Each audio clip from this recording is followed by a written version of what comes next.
Hello, hello. Wait for this to load up.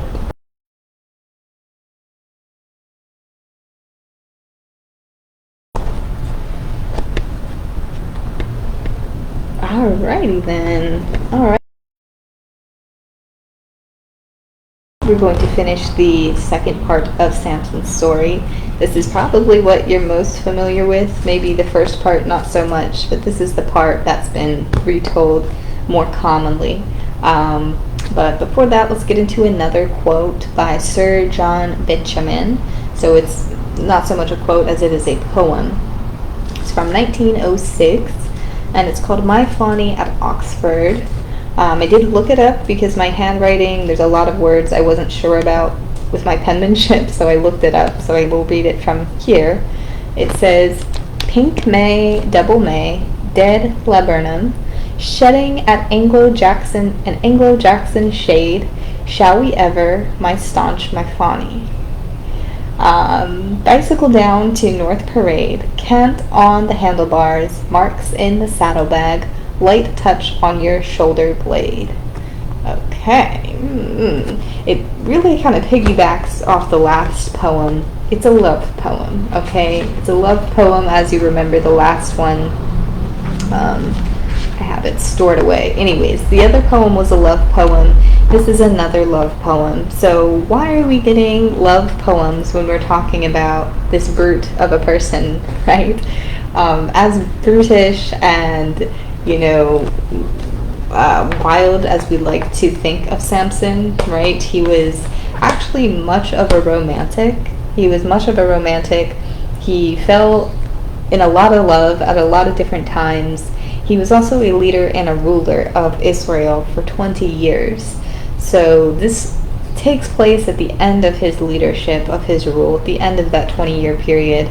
But the theme still remains that he is very much a romantic, right? He loves women. He falls in love with women, maybe a little bit too easily, but that's all, okay, right? He was a great leader, right? 20 years of dedicated work that he did for the Israelite people, and being such a strong man, right? Being such a strong and awesome person. So yes, much of a romantic. That's just what I'm getting here. Much of a romantic.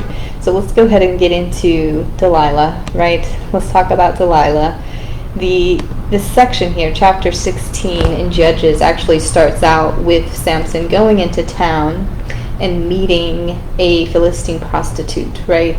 And she was separate than Delilah. A lot of people like to think of Delilah, that Delilah was the prostitute, but after I did some reading, it starts out with him meeting a prostitute, spending some time where he was, and then falling in love with a woman whose name was Delilah. Many people might have liked to think of Delilah as a prostitute, but she was more of a townsperson. She was, if I would say, a socialite, right? A more upper class kind of situation. So she was a little bit different from my perspective here. But let's go ahead and start out. It says here, sometime later he fell in love with a woman in the Valley of Sorek whose name was Delilah. So Delilah came to Samson. She said, tell me the secret of your great strength and how you can be tied up and subdued. So taking a quick pause here, the reason that she's asking him this is because we have the leaders of Philistine at the time. Keep in mind the fact that they're approaching her and talking to her about this too.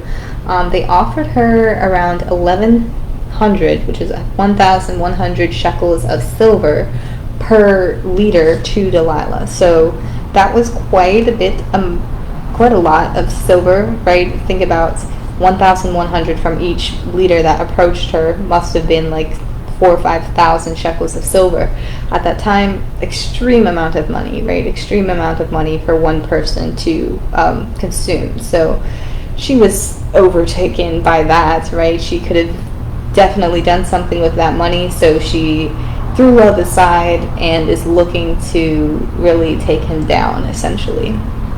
But she's wooing him. She's wooing him and being quite demanding.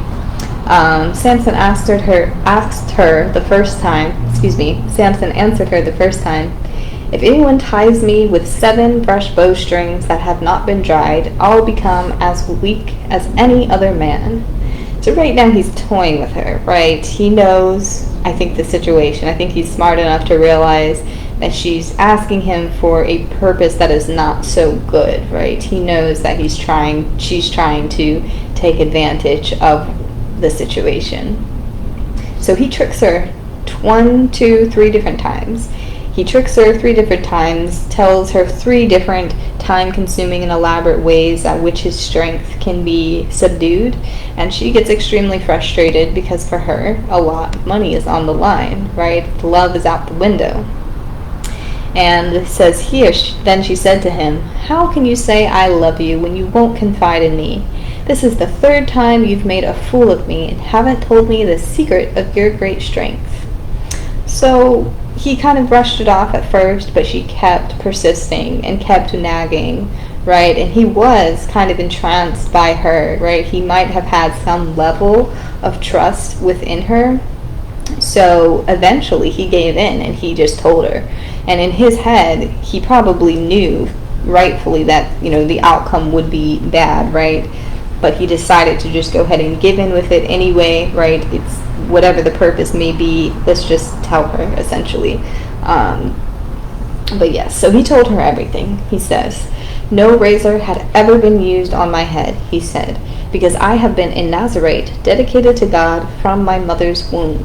If my head were shaved, my strength would leave me, and I would become as weak as any other man." So after putting him to sleep on her lap, she called for someone to shave off the 7 braids of his hair, and so began to subdue him, and his strength left him.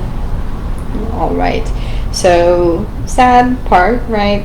His strength is gone. They ended up subduing Samson, arresting him, putting him in jail, and I think they made him work for a little bit, right? After some time, it says, "Now the rulers of the Philistines assembled to offer a great sacrifice to Dagon, their god, and to celebrate, saying, 'Our God has delivered Samson, our enemy, into our hands.'" So this is a little insight, right? The Philistines worship Dagon. Let's see what Google says about Dagon. Worshipped across ancient Syria. If I'm not mistaken. Okay. It's similar, right, to maybe Asherah and Baal, right? It says Dagon was the Mesopotamian god of bounty, fertility, and vegetation. So interesting, due to the fact that Baal was storms, right? So had an impact on rain and also fertility, vegetation, bounty, and then Asherah was fertility. Now Dagon's all 3 of these things. It has me thinking that the people at this time definitely looked to these idols, maybe because they weren't getting what they wanted on God's timeline, right? So, women would pray to these gods for fertility, and maybe it would be granted to them. But maybe if they had, been without these gods and praying to God, maybe things wouldn't be happening on the timeline of these deities, right? I still don't really know, who, what, when, where these deities would exist, if they ever really existed. But it might just be due to the fact that they were, struggling, they were under some sort of difficulties, so they created these gods to go ahead and expedite their timeline in the way that they wanted to do things, instead of waiting and abiding to the schedule and the timeline of the Lord, which we know is supreme, but these people thought otherwise, right? So interesting, we can think about it like that for now. Anyways, while they were in high spirits, they shouted, "Bring out Samson to entertain us." So they called Samson out of prison, and he performed for them. So this is interesting too, because Samson's strength is pretty much non-excitable, right? It's really non-existent. So what is he performing? I don't know. It does not disclose. I even tried to Google it to see what is he performing, right? We talked about, what people did as practices to appease the fertility god. That could be in line, I have no idea. So now let's go on. It says, now the temple was crowded with men and women. All the rulers of the Philistines were there, and were there, and on the roof were about 3,000 men and women watching Samson perform. Again, what he's performing, God knows, because Samson's actually blind at this time. His eyes have been gouged out by the Philistines, so he's blind. He's probably emaciated, right? Not looking very, appealing to the eyes, I would say, right? So what is he performing? I don't know. And then it says here, then Samson prayed to the Lord, Sovereign Lord, remember me. Please, God, strengthen me just once more, and let me with one blow get the revenge of the Philistines for my 2 eyes. So he doesn't have strength, but he prays for strength. It doesn't matter that he, shaved his head and maybe it grew out a little bit. The point being here is that he prayed and God granted him the strength. We'll find out what happens here. Then Samson reached toward the 2 central pillars on which the temple stood, bracing himself against them, his right hand on one and his left hand on the other. Samson said, let me die with the Philistines. Then he pushed with all his might, and down came the temple on the rulers and all the people in it. Thus he killed many more when he died than while he lived. All right. So we can talk a little bit about architecture, right, and how this situation with the 2 pillars supporting the whole building, how that's not a thing anymore, thank goodness, right? So that was a fail on the Philistines' part to build a building like that. But essentially, he prayed to the Lord. He prayed to the Lord. The Lord granted his request. He really sacrificed himself, making him a martyr, right? A martyr. Pushed down the pillars, everything caved in on all those people, and it says here that killed more people when he was dying than when he lived, right? So we did talk about his great feats of violence, but this was the most impactful, I would say. Yeah. Oof. Right? It's like we remember hearing about Samson as children, but did we really know the dirty details? I don't think so. I don't think so. That's pretty much it, you guys. That's Samson. Great, I said, great leader, really a romantic type individual, as they wanted to make him out to be a little bit like savage, savage. It's probably not the best word, but kind of just like rugged, but really was a softie and romantic. So I guess that's some new insight that we've learned. Ladies' man for sure. But yeah, great leader, great life that he lived, even though it was short and very scary at the end.